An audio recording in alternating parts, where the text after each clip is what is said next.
బులెటిన్లో breaking news చూస్తున్నాం. Auto డ్రైవర్ల విషయంలో ప్రభుత్వ వైఖరికి నిరసనగా బీఆర్ఎస్ ఎమ్మెల్యేలు ఎమ్మెల్సీలు అసెంబ్లీకి ఆటోల్లో చేరుకున్నారు. ఎమ్మెల్యేలు హరీష్ రావు, తలసాని శ్రీనివాస్ యాదవ్, సుధీర్ రెడ్డి, వివేకానంద, మాధవరం కృష్ణారావు, పాడి కౌశిక్ రెడ్డి, పలువురు ఎమ్మెల్సీలు హైదరాబాద్ హైదర్గూడలోని ఎమ్మెల్యే క్వార్టర్స్ నుంచి ఆటోల్లో అసెంబ్లీకి వచ్చారు. ఈ సందర్భంగా హరీష్ రావు మాట్లాడుతూ రాష్ట్రంలో కాంగ్రెస్ పార్టీ అధికారంలో వచ్చిన తర్వాత ఆటో డ్రైవర్ల జీవితాలు రోడ్డుపై పడ్డాయన్నారు. 2 నెలల్లో 21 మంది ఆటో కార్మికులు ఆత్మహత్యలు చేసుకున్నారని చెప్పారు.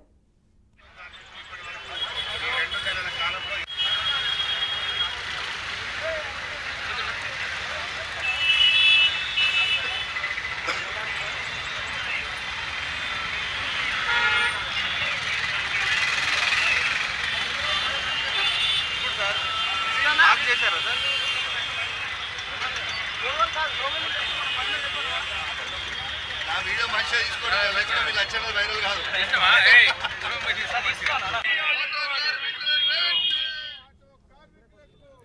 ప్రభుత్వం మహిళలకు ఉచిత బస్సు ప్రయాణాన్ని కల్పించడాన్ని ఆహ్వానిస్తున్నామని, అయితే ఆటో కార్మికులను కూడా కాపాడుకోవాల్సిన బాధ్యత సర్కారుపై ఉందన్నారు. గిరాకీ లేక 6.5 లక్షల ఆటో కార్మికులు ఈఎంఐలు కట్టలేకపోతున్నారని, ఎంతో మంది ఉపవాసాలు ఉంటున్నారని వెల్లడించారు. చనిపోయిన డ్రైవర్ల కుటుంబాలకు ఒక్కొక్కరికి 10 లక్షల నష్టపరిహారం ఇవ్వాలని డిమాండ్ చేశారు. ప్రభుత్వం ప్రవేశపెట్టనున్న బడ్జెట్ ఆటో కార్మికులకు నెలకు 10 జీవన భృతిని కల్పించే విధంగా పొందుపరచాలన్నారు. కాగా ప్రభుత్వం ఆటో డ్రైవర్లను ఆదుకోవాలంటూ ఉన్న ప్లకార్డులను సభలోకి తీసుకెళ్లేందుకు ప్రయత్నించిన బీఆర్ఎస్ ఎమ్మెల్యేలను పోలీసులు అడ్డుకున్నారు. దీంతో పోలీసులకు ఎమ్మెల్యేలకు మధ్య వాగ్వాదం చోటు చేసుకుంది.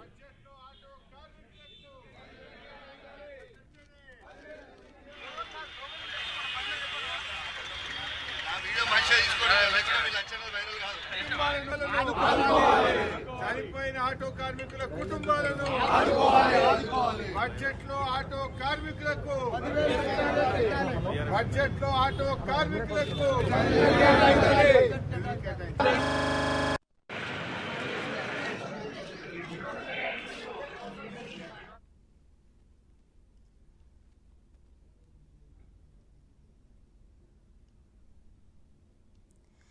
ఇక బీఆర్ఎస్ ఎమ్మెల్యేలు ఆటోలో అసెంబ్లీకి చేరుకున్నట్టుగా తెలుస్తుంది. మరి దీనికి సంబంధించిన పూర్తి డీటెయిల్స్ మా ప్రతినిధి వాసు అందిస్తారు. వాసు, డీటెయిల్స్ ఇవ్వండి. ప్రతిభ, తెలంగాణలో సీఎం రేవంత్ రెడ్డి ప్రభుత్వం వచ్చిన తర్వాత మహిళలకు ఫ్రీ ట్రాన్స్పోర్ట్ స్కీమ్ ను తీసుకొచ్చారు. అది ఎన్నికలకు ముందు 6 గ్యారెంటీలో ఆ గ్యారెంటీలో భాగంగా వారు తీసుకొచ్చారు. ఆ స్కీమ్ ద్వారా ఆ మహిళలు చాలా మంది వాళ్ళ వ్యక్తిగత కార్యక్రమాలకు కానీ ఇతరత్ర కానీ వారు రవాణా ఫ్రీగా ఆర్టీసీ బస్సులో చేస్తున్నారు. దానికి సంబంధించి ఆటో డ్రైవర్లు మొదటి నుంచి కూడా ఇట్లా మహిళలకు ఫ్రీ ట్రాన్స్పోర్ట్ స్కీమ్ ద్వారా తమకు ఇబ్బంది వస్తుంది, తమకు ఆదాయానికి గండిపడుతుంది, ఆర్థికంగా తమకు ఇబ్బందులు వస్తున్నాయి అని చెప్పి ఆటో డ్రైవర్లు మొదటి నుంచి కూడా దీని మీద నిరసన వ్యక్తం చేస్తున్నారు. దానికి సంబంధించి ఇవాళ బీఆర్ఎస్ ఎమ్మెల్యేలు ఎమ్మెల్సీలు దానికి నిరసనగా ఆటో డ్రైవర్లకు మద్దతుగా ఆ ఎమ్మెల్యే క్వార్టర్స్ నుంచి శాసన మండలికి ఎమ్మెల్సీలు, శాసన సభకి ఎమ్మెల్యేలు ఆటోల ద్వారా వచ్చి తమ నిరసన వ్యక్తం చేశారు. ఆటో డ్రైవర్లని ఆదుకోవాలి, ఆటో డ్రైవర్లకు చనిపోయిన వారికి 10 లక్షల ఎక్స్గ్రేస్ ఇవ్వాలి, అట్లాగే దీనికి సంబంధించి ఆటో డ్రైవర్లను చర్చలకు పిలిచి ఈ సమస్యకు పరిష్కారం చూపాలని చెప్పి ప్రధానంగా బీఆర్ఎస్ ఎమ్మెల్యేలు డిమాండ్ చేశారు. వారు ఆటోలలో శాసనసభ శాసన మండలి ప్రాంగణాలకు చేరుకొని ఆటో డ్రైవర్లకు మద్దతుగా నినాదాలు చేశారు. Pratibha. Right Vasu, thank you. చనిపోయిన ఆటో కార్మికుల కుటుంబాలను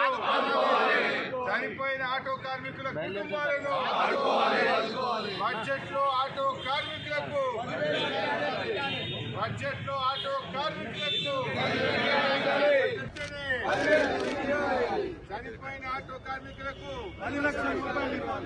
చనిపోయిన ఆటో